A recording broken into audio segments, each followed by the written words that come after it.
Hi everyone, welcome back to the channel. As you saw by the thumbnail, I've gotten my parts back from the powder coater for my 1966 Yamaha YL-1 two-cylinder 100cc street bike. If you saw my last two videos, first I presented the bike as it was in running condition with a title, so important, but in need of a lot of work. The bike was very tired, very abused, and in my next video I showed how I'd torn the bike completely down into what you see here, these individual components.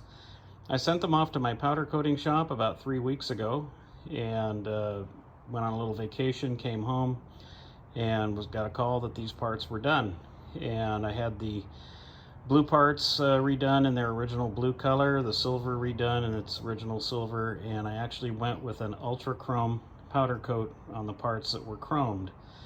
And there's a lot of advantages to powder coating over paint. It's more durable in my experience, and also the amount of labor saving for you is incredible. I mean, yeah, you have to take the bike apart, but you don't have to sit there and sandblast or sand and paint remove and reprime and sand and paint and, you know, clear coat and all that stuff. You take the parts apart, take them to the powder coat shop.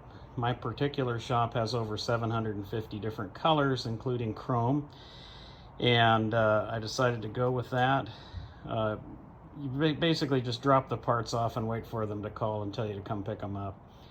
The parts that needed cleaning, like the exhaust system, those are cleaned in solvent first, along with the fuel tank. The parts are then media blasted and electrically charged, and whatever color or coating you've chosen is wafted over those parts and electrically stick to the parts. The parts are then hung in an oven, and at very high temperature that powder will melt and create like a porcelainized or enamel finish, which is very durable. When you get it back, there's no runs, there's no drips, no scratches or fingerprints.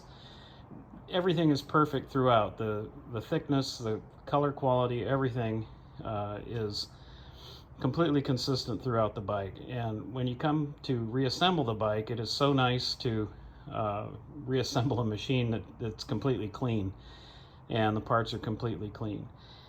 And so what I plan on doing with this is reassembling these components into a rolling chassis. Then I'll refocus my attention on the electrical harness, which over here you can see, maybe you can see, it's not in the greatest of shape. Yes, the bike did run. Certain components did work, like the backlight for the speedometer and the tail light and brake light, but headlight didn't work, horns missing. This bike does not have electric start and does not have turn signals, so those wires I'm not worried about, even though they're in the harness. But certain parts of the harness were damaged. It's as though they used the bike as a dirt bike in its later years and just didn't care if things quit working other than the ignition. And you know, it had a lot of broken components that have been fixed with JB Weld and, you know, whatever. I mean, I'm replacing all of that stuff. Now when it comes to parts, small parts like fasteners and nuts and bolts, I would highly recommend that before you get started you have a good supply of baggies on hand.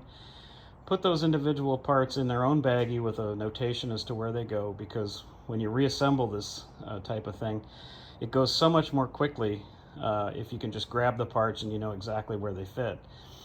There's no mixing up of nuts and bolts and that kind of thing. It makes the job a whole lot easier. And so like I said, what I'm going to do is assemble this into a rolling chassis. If I replace the tires and tubes, I'll be able to get the bike completely reassembled. I've even upholstered the seat. We'll get everything back together. I'll get that wiring harness sorted out, reinstall that into the frame, which is going to be fun because you have to pull it through some rather tight places. And lastly but not least, I'll get the engine freshened up. And in doing so with that, I'm just going to really clean it. I may pull the heads and blocks off, take a look at the pistons. I don't know if I'll replace the pistons and rings. I mean, it did run well, but we'll see how it goes. So let me get these unwrapped and I'll show you what they look like with all this cellophane on. Be right back.